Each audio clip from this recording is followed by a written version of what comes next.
You are listening to a new episode of the Game Deflators Podcast. My name's John, and I'm joined by Ryan. Hey, everybody. This week we're talking about a console you should pick up, games that you should play on it, and all this for under $150 in this week's Starter Kit Showdown.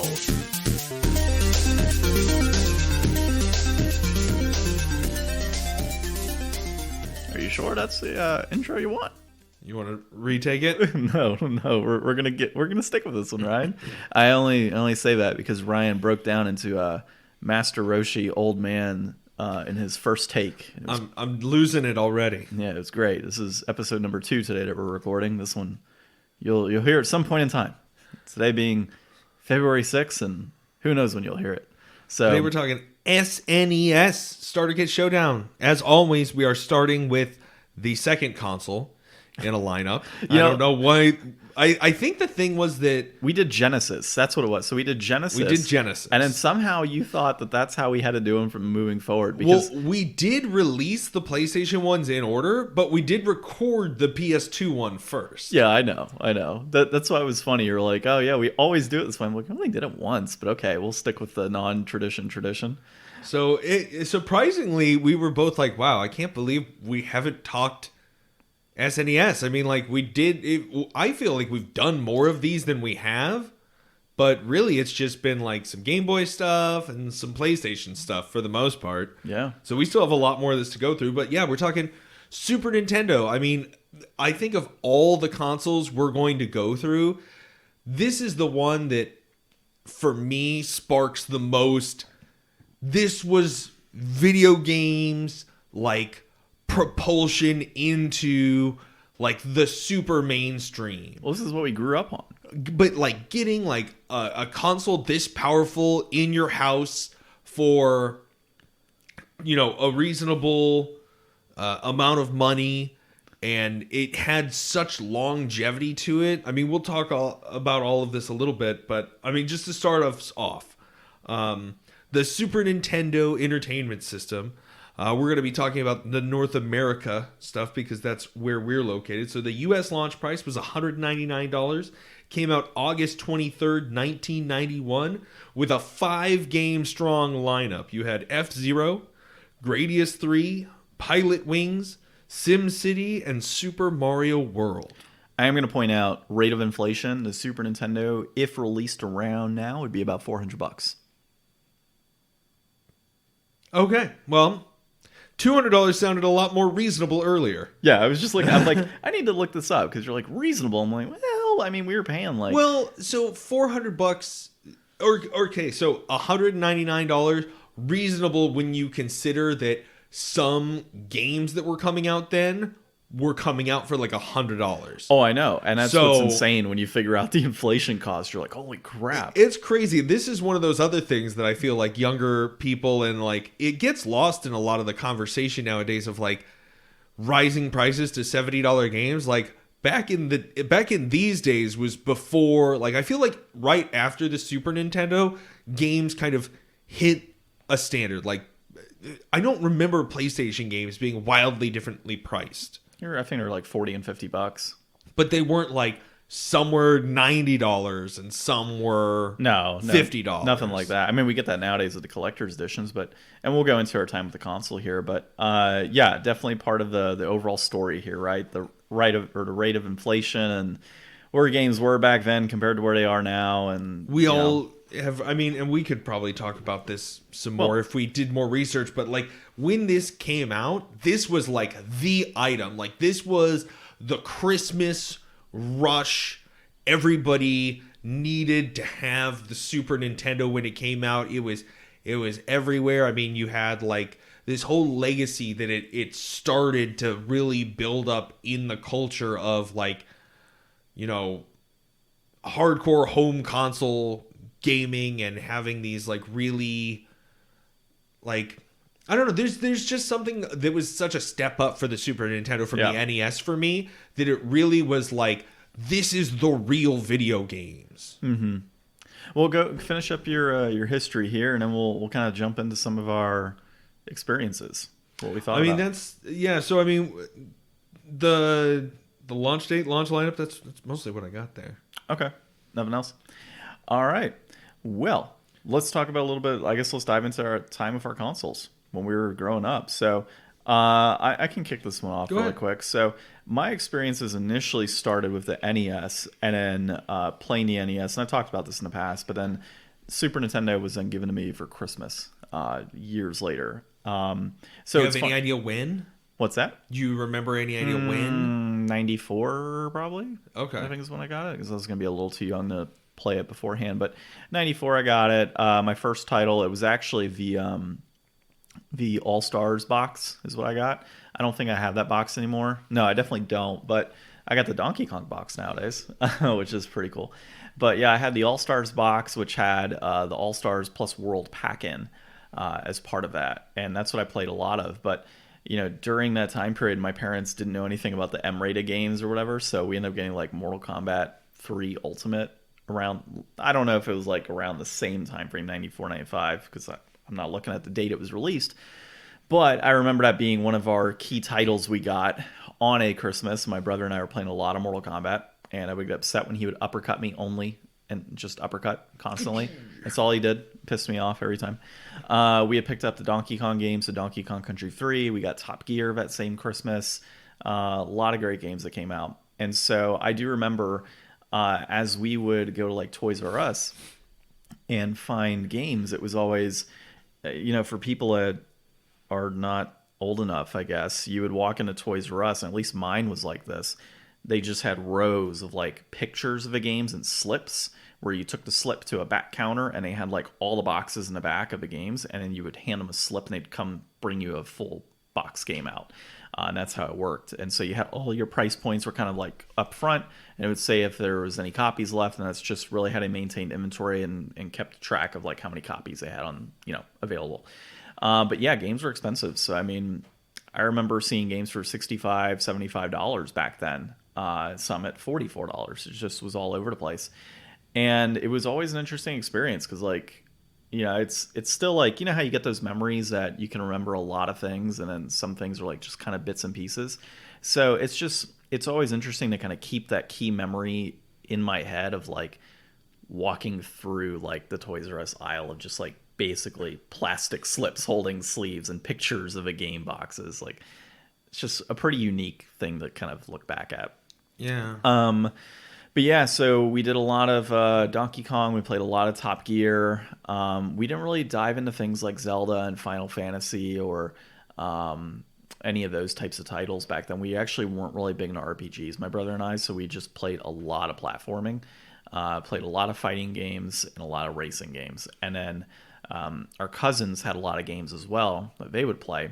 So I got into things like Super Black Bass and a couple other games that I picked up over the years. There was like this mech game where you just kind of like went around as a mech and like shot things. We played a lot of sports games together, like that NHL PA All Stars Wayne Gretzky. That's my original title. So played that for years and years. Actually, no, it's not my original title. I rented that one. I want to say I bought it, but I don't recall. So it might be one that I picked up down the road. But that was an original title I played. And yeah, dude, it's a blast when you think back on the nostalgia aspects of that and like what got you into gaming. Like, this is what got me into gaming. So I'm really stoked about this episode in general. Yeah, I mean, this was my first console. I had this since like almost my earliest memories. Like, I played Donkey Kong with my dad. I played Mario World with my mom. I think we had a golf game too. And like, those are the only games that I ever really remember owning. Like, the Super Nintendo, like, of all the games I remember, is probably the console that I did the most, like, blockbustering with over the years. Like, always remember as a young kid going to Blockbuster and renting something different and trying something out, like Turtles in Time, Arrow the Acrobat, this, that, or the other. Like, there was so many great times of, like, I remember going to the kid up the street and he taught us how to get to like Star Road and stuff. Like, this was the age of like playground secrets and it just seemed like games could do anything and take you anywhere. Like, this is what people who liked reading books felt like.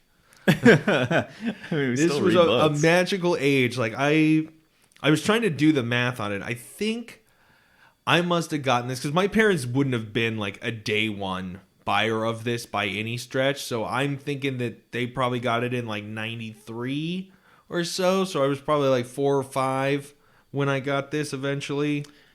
Yeah, I might have been around that age too, actually. And I mean, when I got it.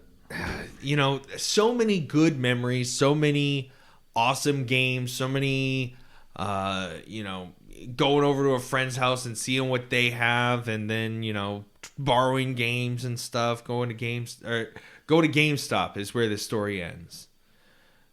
Because GameStop, you know, I think I was in like junior high or maybe like 6th grade or something. Yeah.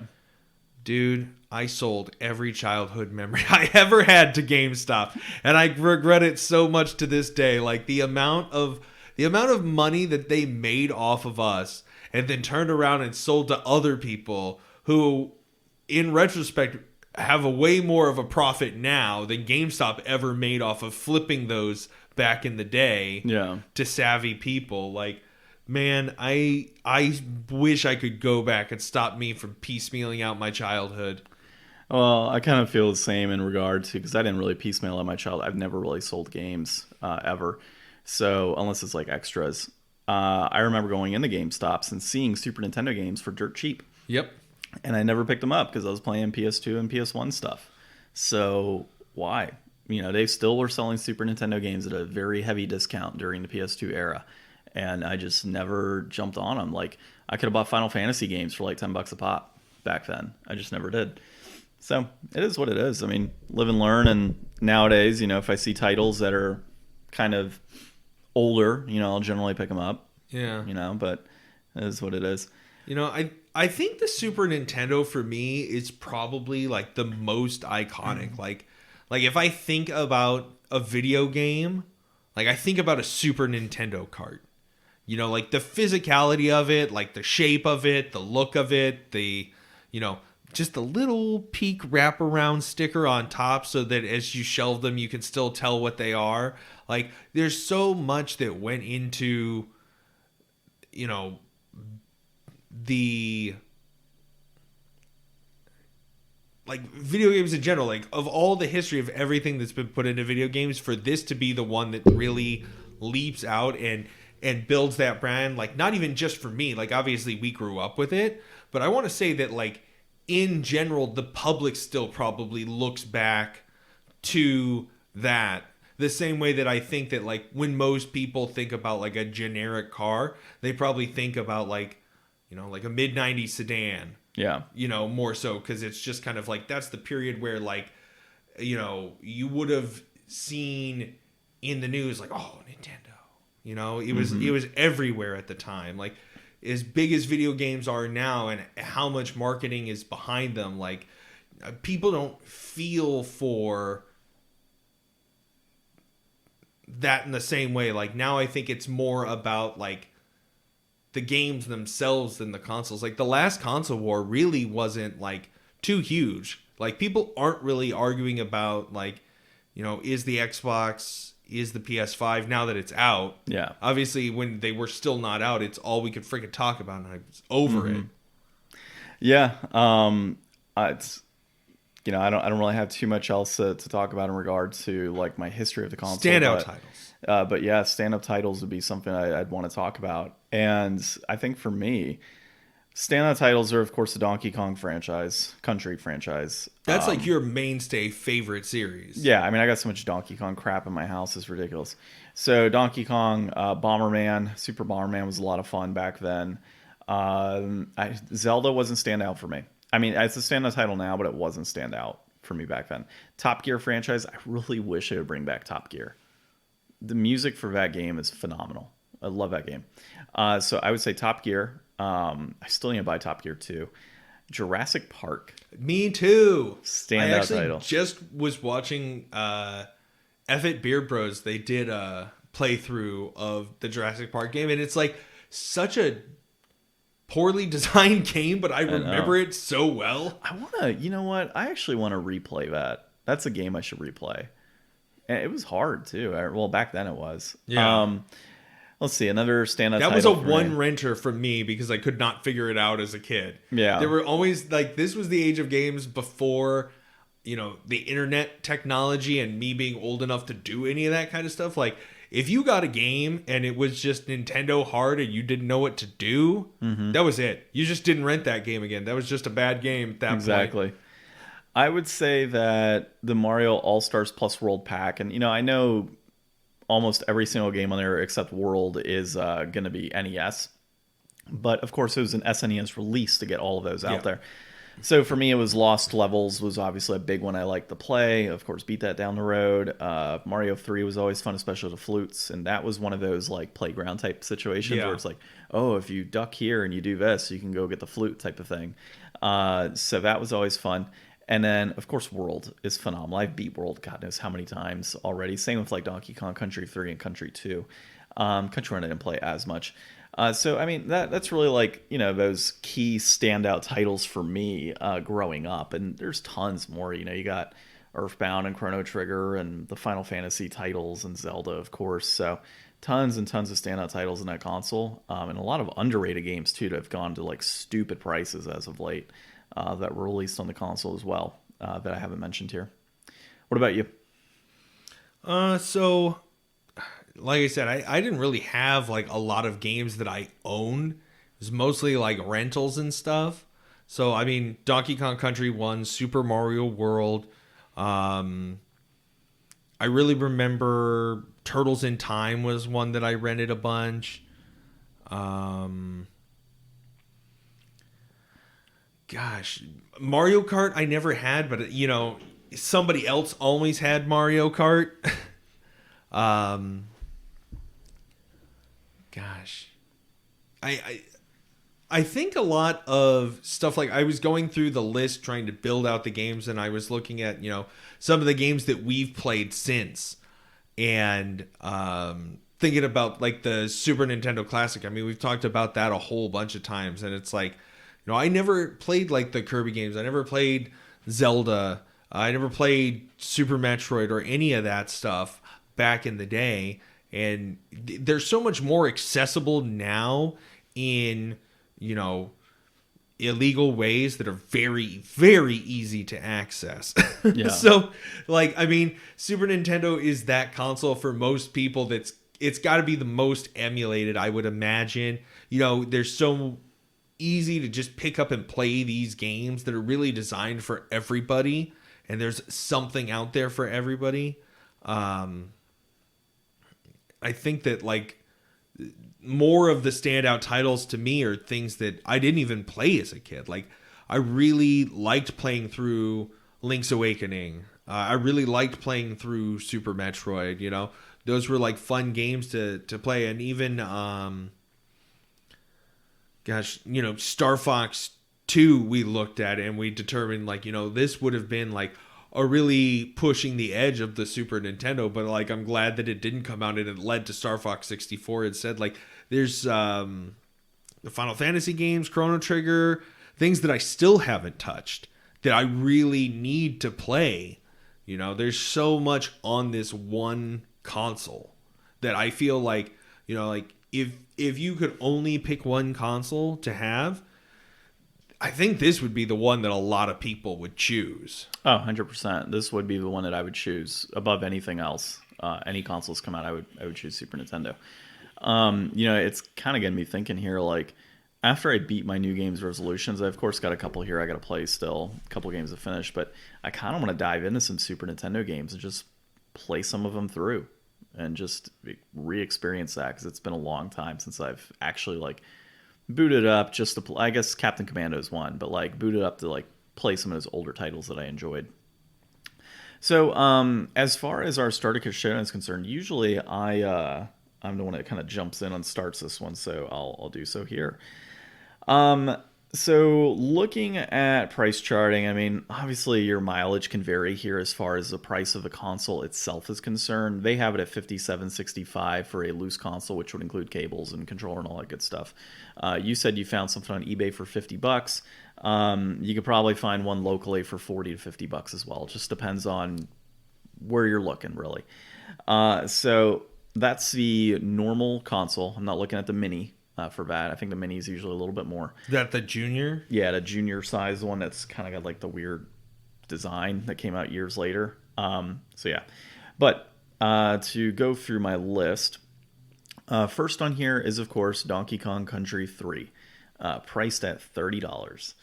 And there's a lot of hate around this game sometimes.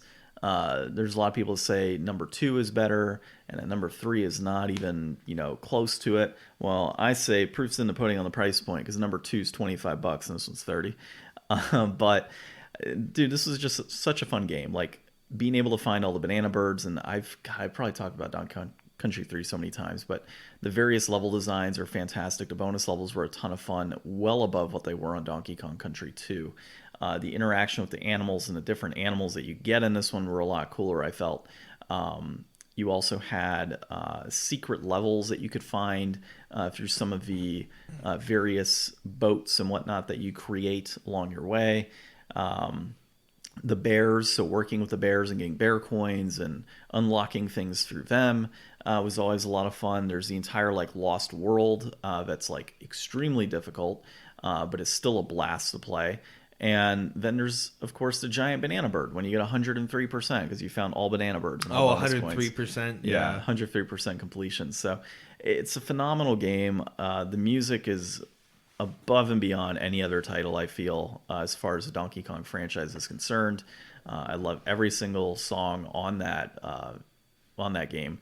And the interactions between Kiddy Kong and Dixie Kong are just great, dude.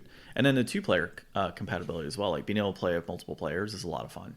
My brother and I used to do that all the time and just complete our levels and, just kind of muster our way through. That was always a blast. So that's the first one. That's of course my most standout title. But the next one is Top Gear 1175 for a loose copy. And Top Gear was given to me by my uncle one Christmas. I don't know if it was the same Christmas I got the Super Nintendo or the Christmas after. But Top Gear, again, music is fantastic. My brother and I played that one a lot in 2-player mode. We played of course, the career or arcade mode as well, and had a blast playing that game. If you have not played Top Gear, it is, in my opinion, one of the best racers during that era. Next for me is an oddball. Super Black Bass, and actually I just realized I picked the wrong one. You put the DS one on here? Did. So I looked it up.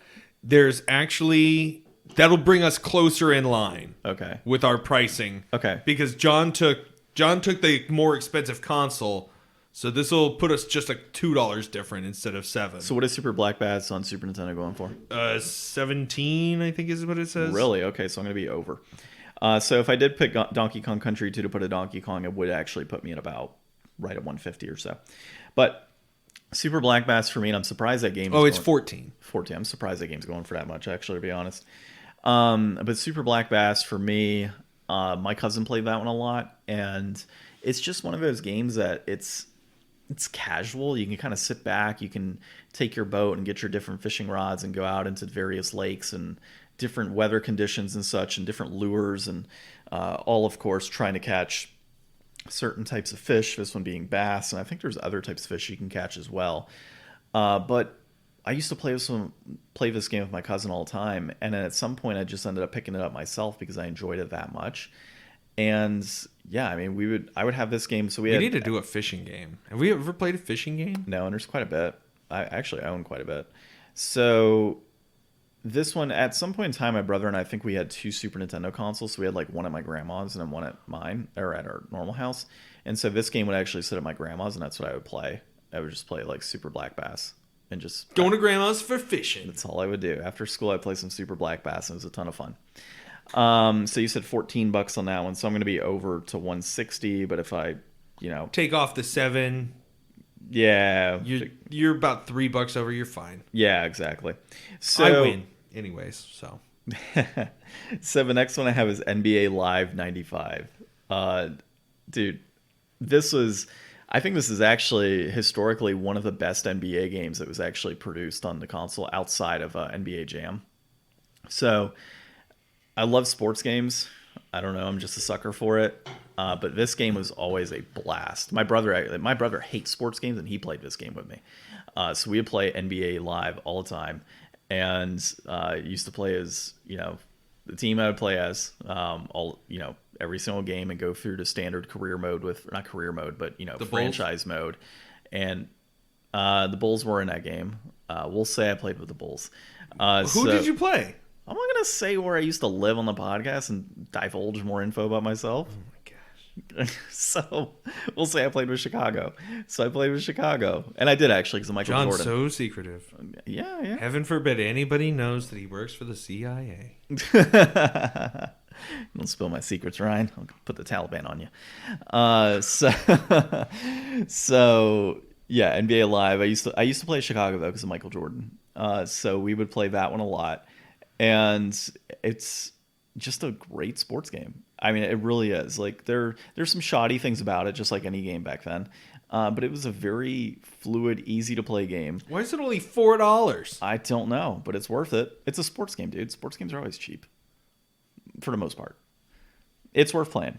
I have it, I think. So it's $1 cheaper than Super Black Bass. There's got to be something wrong. Well, I guess that's a DS Black Bass. It's a DS game. Black Bass, yeah. There's got to be something wrong. It's $10 cheaper than Super Black Bass. That's even worse. Super Black Bass is a good game, dude. So that was always a fun game. The other standout title of mine was the Super Mario All-Stars and Super Mario World. So the combo pack there, $29.85 on that one. So you were getting 5 games for the price of 1 in this one. Yep. Phenomenal pack. I mean, you got Lost Levels, you got Mario 1 through 3, and then, of course, you've got Super Mario World. All of them are fantastic games except 2. And look, we've talked Mario for years. Everybody that listens to us has probably played every Mario game as well. We've talked this opinion. I don't think there's anything else that needs to be said. It's, fantastic game. It was the first game I ever got, actually, on the Super Nintendo. And it is still my original copy that I have here. Same with Donkey Kong Country 3, original copy. And then the other game I have here is Porky Pig's Haunted Holiday. You and I have actually played this game. Yes, we have. And I like this game. It is $11.99 for this title. And I think it is totally worth it at that price. It's platforming with Porky Pig, and you pick up cupcakes, and you have spiders and all these other things that you got to kill, and all these crazy haunted levels. And it's just a different experience than a lot of there's not many games that are tied to Looney Tunes or Animaniacs or anything like that I would say go out and buy it right now. This is one that I would say go out and buy it. It's just a blast. So my brother and I actually rented this one from a Blockbuster, and we probably rented it 2 weeks in a row. Got to the very end, we couldn't beat it because we had no idea what we were doing. We were little kids without access to the internet, and none of our friends were playing this game either. So when it got to the final area, it was like, we have no idea what we're doing, can't beat it, so we never did finish it. So we pulled a Ryan back during 90s, 96, 97, whenever this game came out.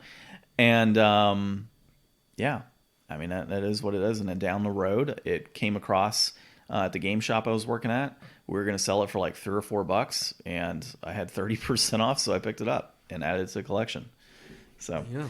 All in all, though, my list, if we remove the 7, add the 10, we're at $153.10 is what I'm at. If I go with Donkey Kong Country 2, I'm actually under by $2. But we're going to stick with 3 because that is the superior Donkey Kong. So, John, that is a decent list, I suppose. Some people may think that those games are worth the money. However, I have a much better alternative list here for our listeners who want to spend $150 hard-earned American dollars on some classic nostalgia. What about Canadian dollars? You're North America. Well, they're going to need some more. Loonies and Toonies go cheap. But for not very much money, you can get a little piece of Canada's treasure in Alex Trebek. I have here on my first title for $5.39 a loose copy of Jeopardy for the Super Nintendo. That's awesome. I was trying real hard to get, I like to have a spread of different genres of game. And I was looking at puzzle games and I've never heard anybody talk about Tetris 2. So I was like, maybe there's a reason for that. So I left that off the list. And then I was looking at Pack Attack. And Pack Attack's just a little bit more expensive. than what I had money left over for. So I was like looking for a puzzle game that would be cheap that I could fill with, but I couldn't find anything. And I was like, you know what? I know the Grumps have fun going back and playing some Jeopardy. Like, who wouldn't want to see Jeopardy from 1990X? You know? This would probably be worth $5 of fun for you and somebody else. Next up, launch title for the game. I was actually looking for a shmup. I was looking at Super R-Type. But Gradius 3 was a launch title. It's got really good reviews. People dig it. It was just a couple dollars cheaper. I think that, you know, it was strong enough to launch the console. It's strong enough to carry it home. RPGs was the hardest thing to find because they're so expensive. There's so many RPGs on here, and it just happens to be that, like, almost all of them are legends. So they're all very expensive. For a while when I was building this list, I had Dungeons and Dragons Eye of the Beholder on here. It's like a first-person Western-style RPG. That's got really good reviews. I know that there was like a GBA remake that a friend of mine played. This was not really super working, and I wanted something a little bit better, so I found Tales of Phantasia, loose for $23.47. This is actually going to be my most expensive title on here. I'm a big fan of the later Tales games. I did try playing one from PS1 a little bit, but I mean, this game has decent enough reviews. Of all of the very expensive Super Nintendo RPGs out there, this is the least expensive of them, and you'd probably be able to get your RPG satisfaction, at least for a starter kit. You know, like, if you really want to invest $70 in buying one of those better games, by all means, do it. You probably could have gone with Draken. I don't even know Draken. 3D role-playing game. Yeah, like, there's, like, I was looking at, like, I was like, is there, like, Dragon Quest? No, those are expensive. Romancing Saga? Those are expensive. I guess you're looking for more like that JRPG type of I was looking flair. for like a JRPG, yeah. Yeah, Draken is kind of JRPG-ish and not really at the same time, but that's $10 loose. You could have saved some money, Ryan. Next up, a game that John knows all too well, Wayne Gretzky and the NHLPA All-Stars. You liked getting your ass beat that much you added it to your list? I needed a sports game, and I know nothing about Super Nintendo racing games. So that's usually where I go for my sports. But in this case, this is one that I actually played. I know that you love it and would love to see it on here. And for, you know, $7, a hockey game, that's not bad. You got the Game Deflators Spike, I see. Next up, I know, well, it was like 4 something when we did it. Oh, there you go. Next up, F-Zero. You got your racing. Yeah, there's just no way I could fit Mario Kart on here because it's like $35 or something. It was just going to be too expensive. So F-Zero, people are always clamoring for new F-Zero titles. So I figure throwing that on here is good. After that, Super Street Fighter 2 Turbo. There are so many Street Fighter 2 versions, but this is the version that I hear talked about the most. And it was like right in the middle. Like Street Fighter 2 Alpha was more and Street Fighter 2 was less. I was like, I'll go, 2 Turbo. Why not? That's $15.74. I don't know if I mentioned it. F-Zero's $15. And then I feel like I screwed up here, John. I put Super Mario All-Stars on here, which is $20.38. I did not realize that there was a Super Mario All-Stars Plus World Pack. Yeah. So technically that has no Super Nintendo games on it, right? But it was a Super Nintendo release, so I'll give it to you. So I can do a switchy thing here too. So I could swap that out for just straight Super Mario World. Okay. And lose the $7 and comparably be price-wise with you on console. Technically. Or you keep this one and then the folks get 4 games for the price of 1 game. Yeah. So I mean, either way you wanna go with it, it's a good deal. So that's gonna put me at $150.68 or right around there too if you want to swap that out for Mario, because Super Mario World is like $13 or $12. Gotta say, I like your list. I think it's a pretty good one. You know what I tried to grab a little bit of everything. There's just so much that's so unaffordable when you're trying to spend only $100 on games. Well, it depends on like what you want to do, right? So like if I took out Donkey Kong Country 3, for example, I would probably honestly add something like Jurassic Park on here and maybe like the Super Star Wars Return of the Jedi, because those are two great games that I've always enjoyed as well. So there's like some room where you can kind of finagle here to pick other titles. Like instead of Super Mario All-Stars plus World, just select World, save the extra little bit of change, and then put it towards another game. So, I think when you start digging into Super Nintendo, it's got such a great library and such a wide variety of different game styles or types. It's you can totally mix this up and jump. Like I think I've got between all of us, I've got I got 3 platformers, a racing game, a fishing game, and a sports game. If you don't like sports and you don't like racing, shit, put that together and you've got $15 to put towards like an RPG. Yeah, I mean, the other thing that you can do with this is like there's so many supplemental ways to get Super Nintendo games. I mean, obviously the Super Nintendo Classic, if you can find one, is a great thing. I mean, even on the Switch, they've got their Super Nintendo games that you've got access to if you have, the subscription service. So there's lots of ways to play a lot of games. If you wanted to become a collector for Super Nintendo, you don't have to buy all those games that you can already play elsewhere. You could spend your money buying, other more obscure things or other, things that you don't have that access to on those platforms and, really build up a very unique collection. Yeah. Yeah, for sure. Well, let us know, of course, on those awesome podcast application comments, what you think about both our collections, see which one of us actually took the title as best collecting on a budget list. You could also let us know on social media, on Twitter at Game Deflators, and on Instagram and Facebook at The Game Deflators. And of course, you can find us on thegamedeflators.com. Ryan, any final thoughts here before we conclude our episode? No. I love the Super Nintendo. That was a final thought. You said no. You lied to the people. Yes. Yeah. Put Ryan on, I don't know, put him blast. on the stake. Put me on blast. Put him on blast. There you go. All right. Well, I love the Super Nintendo as well. Definitely one of the best consoles ever created. But this has been a new episode of the Game Deflators Podcast. My name's John. I'm Ryan. And thanks for listening.